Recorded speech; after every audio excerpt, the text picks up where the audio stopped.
السلام علیکم۔ بطور معلمہ داعیہ مجھ سے مسلسل یہ سوال کیا جا رہا تھا کہ حکومت کی جانب سے فراہم کی جانے والی یا فنڈڈ HPV ویکسین کے بارے میں آپ کی کیا رائے ہے، آپ کیا کہتی ہیں؟ اور پریشر اتنا تھا کہ ابھی بتائیں، وہ سگنیچر کرنے ہیں، حالانکہ وہ فارم واپس اسکول بھیجنے اور اپلیکیشن میں یعنی انجیکشن کی ڈیٹ میں کافی ٹائم تھا، آئی تھنک 1 ویک یا اس سے بھی کچھ زیادہ، 10 ڈیز تقریباً۔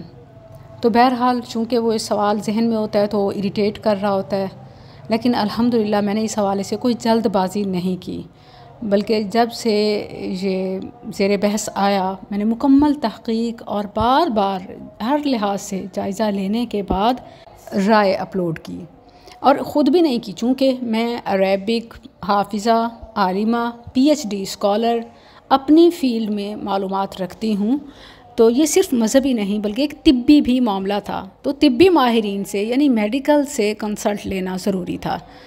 تو اس سلسلے میں نے ملک کے نامور اداروں، ملتان، اسلام آباد، کراچی سمیت دیگر بڑے بڑے اداروں کے سربراہان اور میڈیکل ٹیمز کے ساتھ ڈسکشنز کیں، تفصیلی معلومات لیں اور مختلف پہلوؤں کا گہرا مطالعہ کیا۔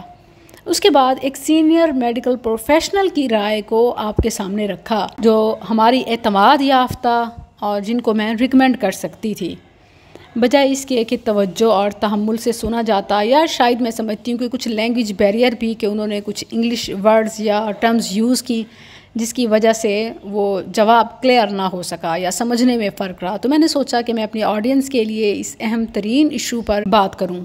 تو میں اپنی بات کا آغاز اس بات سے کرتی ہوں کہ الحمدللہ اللہ تعالیٰ نے کوئی بیماری نہیں اتاری کہ جس کی تیاری نہ بتائی ہو۔ اس کے لیے حدیث میں آتا ہے دا اور دوا، دا بیماری کو کہتے ہیں اور دوا علاج کو، کہ اللہ نے کوئی دا نہیں اتاری جس کی دوا نہ ہو۔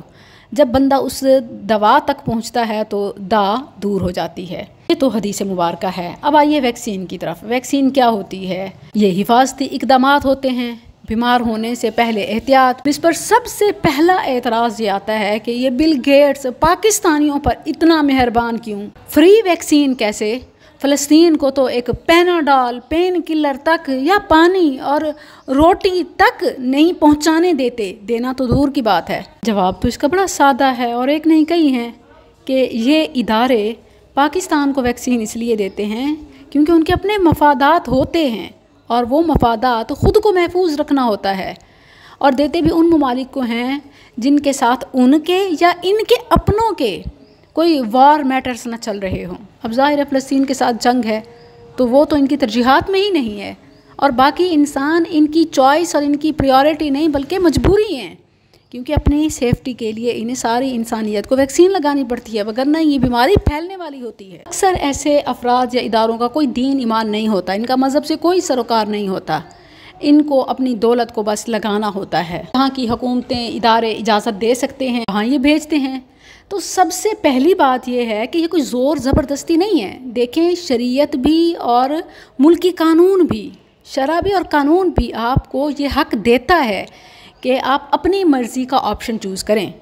احتیاط اور حفاظتی تدابیر اور علاج کے بارے میں آپ اپنی مرضی کا آپشن چوز کریں، آپ پر کوئی یہ فرض واجب نہیں ہے، کسی نے زبردستی نہیں کی۔ یہ جو سکولز اور اداروں کے حوالے سے کہا جا رہا ہے کہ وہ زبردستی پکڑ کے لگا رہے ہیں، ایسا کچھ نہیں ہے۔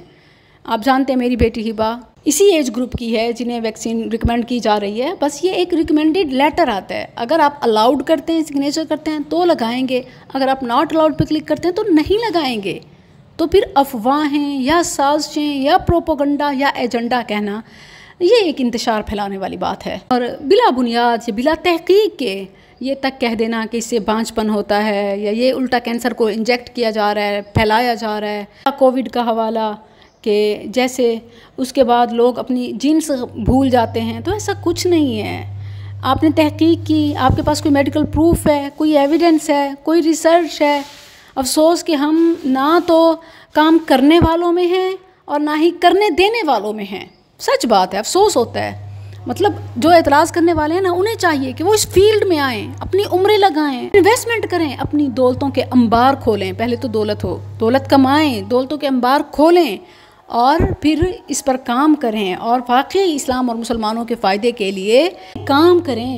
پھر یہ بھی کہا جا رہا ہے کہ کینسر کیا صرف لڑکیوں میں ہوتا ہے، لڑکوں کو ویکسین کیوں نہیں لگائی جا رہی؟ دیکھیں، کینسر لڑکوں میں بھی ہوتا ہے، مگر ایچ پی وائرس خاص طور پر لڑکیوں میں رحم کے کینسر کا سبب بنتا ہے، اسی لیے انہیں ترجیح دی جاتی ہے۔ کئی ممالک میں یہ ویکسین لڑکوں کو بھی دی جاتی ہے تاکہ وہ وائرس نہ پھیلائیں۔ ایک اور بہت بڑا اعتراض اور الزام جو لگایا جاتا ہے وہ یہ کہ ایچ پی وی کینسر صرف ان خواتین کو ہوتا ہے جو نعوذ باللہ بد کرداری یا ملٹی پارٹنر زندگی گزارتی ہیں۔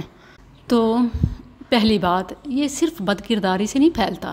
میڈیکل ریسرچ کے مطابق ایچ پی وی وائرس کے پھیلنے کے کئی اسباب ہوتے ہیں، صرف یہی سبب نہیں ہے۔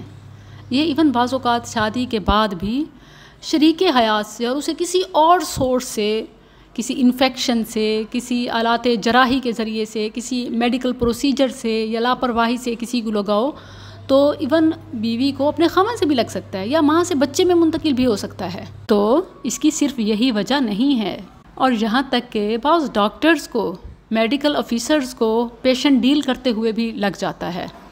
تو ایون لیڈی ڈاکٹرز بھی ہوتی ہیں، انہیں پیشنٹ سے لگ سکتا ہے۔ تو صرف یہی نہیں کہ جو سیکشل ریلیشن میں کسی کے ساتھ ہوگا ناجائز اور اس کو اس پرسن سے لگ سکتا ہے، صرف یہی بات نہیں ہے۔ سروائیکل کینسر صرف ملٹی سیکشل لائف کا نتیجہ نہیں بلکہ اس کی مختلف وجوہات ہو سکتی ہیں۔ تو مسلمانوں کو بھی یہ بیماری ہو سکتی ہے اور ہوتی ہے۔ پھر یہ بھی کہتے ہیں کہ بچوں کو جو ویکسین وغیرہ لگوائی جاتی ہے، خاص طور پر خسرے کے ٹیکے، پھر بھی خسرہ ہوتا ہے، یہ ویکسین بھی اسی طرح ناکام ہے، تو پھر فائدہ کیا؟ یاد رہے کہ کوئی ویکسین یا علاج 100% نہیں ہوتا۔ خسرے کی ویکسین لگنے کے بعد 90 to 95% بچے محفوظ ہو جاتے ہیں۔ باقی جو بیمار بھی ہوتے ہیں تو ان میں شدت کم ہوتی ہے اور اموات کم ہوتی ہیں۔ تو یہ ایک احتیاط ہے، اور یہ اسلام میں حکم ہے کہ احتیاطی تدابیر اختیار کی جائیں۔ ویکسین کا مطلب بیماری کو مکمل ختم کرنا نہیں ہے، بلکہ شدت کو کم کرنا یا زیادہ تر بچوں کو محفوظ کرنا ہے۔ یہ ایک احتیاطی تدابیر ہے۔ یہ ایسے ہی ہے جیسے چھتری، امبریلا۔ بارش پھر بھی آ سکتی ہے مگر بھیگنے سے بہت بچاؤ ہو جاتا ہے۔ ویکسین 100% نہیں بچاتی مگر زیادہ تر محفوظ کر لیتی ہے اور شدت کم ہو جاتی ہے۔ بچاؤ علاج سے بہتر ہے، یہ تو مشہور مقولہ ہے۔ احتیاط علاج سے بہتر ہے، پریونشن بیٹر دین کیور۔ پھر کہتے ہیں کہ یہ تو صرف پاکستان میں سالانہ 5000 یا اتنی خواتین کو ہوتی ہے، یعنی سروائیکل کینسر۔ ویکسین کروڑوں بچیوں کو دی جا رہی ہے، جبکہ یہ بیماری صرف 70 to 90% بچاتی ہے۔ تو کیا بہتر نہیں کہ علاج فری کر دیا جائے بجائے ویکسین پر پیسہ ضائع کرنے کے؟ تو یہ کہنا آسان ہے، اصل بات یہ ہے کہ علاج بہت مہنگا اور مشکل اور بعض اوقات ناممکن ہو جاتا ہے۔ ویکسین بیماری سے پہلے احتیاط ہے اور یہ آسان اور سستا طریقہ ہے۔ ویکسین بیماری روک دیتی ہے، علاج بیماری کے بعد ہوتا ہے اور مہنگا ہوتا ہے اور ہر ایک کے لیے کامیاب بھی نہیں رہتا۔ اسی لیے دنیا بھر میں ویکسین کو زیادہ اہم سمجھا جاتا ہے۔ آپ میڈیکل ایکسپرٹ سے پوچھیں، وہ ریکمینڈ کریں گے۔ آپ مفتیان، علماء سے پوچھیں، وہ ریکمینڈ کریں گے۔ اب جو اس کے بیچ کی عام عوام ہے وہی کنفیوژن پھیلا رہی ہے۔ آپ کس کی بات کو مانیں گے؟ ضروری نہیں کہ آپ یہ لگوائیں، لازماً لگوائیں۔ کوئی آپ پر زبردستی نہیں کرتا، نہ شرع نہ لا۔